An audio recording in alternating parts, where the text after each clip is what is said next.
So having spent about 15 minutes on footwork, we progress into the next set of activities, which are all about one-on-one. So players get to play, continue to be very active.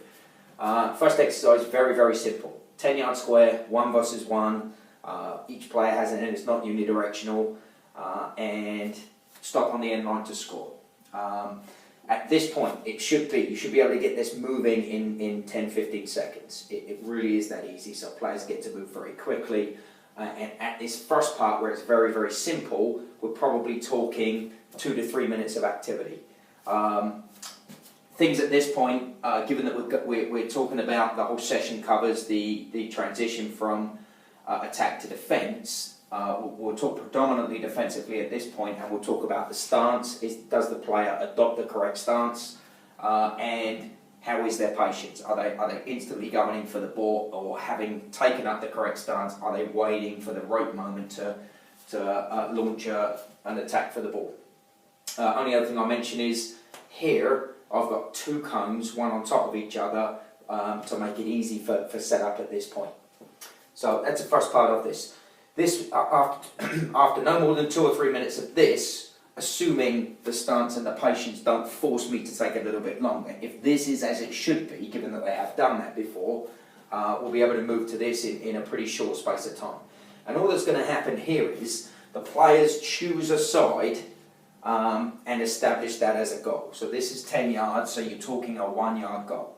So this player could choose. They could either pick up one of the 2 cones from here and put it 1 yard in, or one of the cones from here. At this point, that's their choice to make. And I can go in and I can ask players why they chose to make this goal instead of that goal. We can talk about what their reasoning was for doing that. Was it just random? Did they intend to force the other player onto one side? Did they intend to establish their back foot as their stronger foot, just so that they're giving that the particular thought? Mode of scoring changes, given that there is a goal now, and it's a very small goal, to make it a little bit more accessible and easy for the players to actually achieve. You can now dribble through or pass through. It's no longer stop it on the whole line. The emphasis now becomes, from where we were previously, where it was just stance and patience, now we're actually thinking about, I have a 10-yard wide grid and only 1 yard of that is the goal. So now we're talking about getting inside and forcing play away from where the other player is trying to get to in order to score. So at this point, if the attacking player is there, I want to be inside that, trying to force the player away from goal.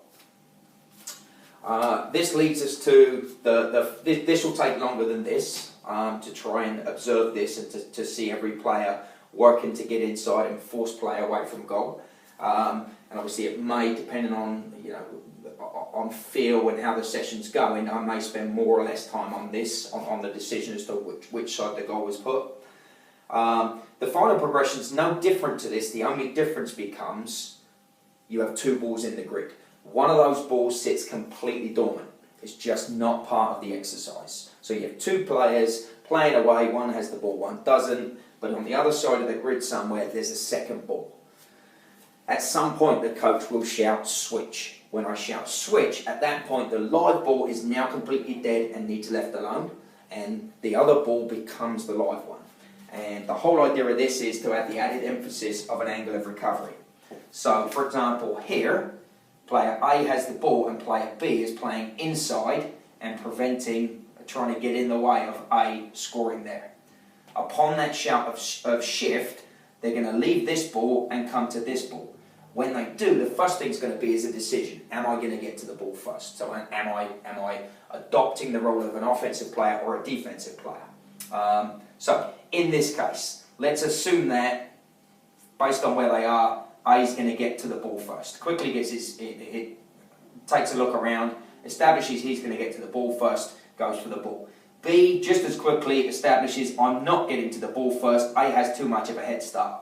At this point we can really talk about the angle of approach, and what we don't really want is a completely straight angle of approach. Some thought would be, okay, so I'm trying to take away this side, that would be an arced run, taking away that from the onset is going to make it much, much easier. Then I'm not getting there and then doing that. I'm doing that in a single row.